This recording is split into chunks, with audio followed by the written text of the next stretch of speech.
Nung isilang ka sa mundong ito, laking tuwa ng magulang mo, at ang kamay nila ang iyong ilaw.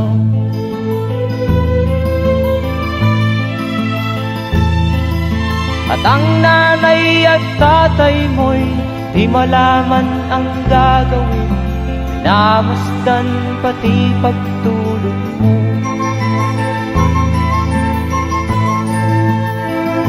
At sa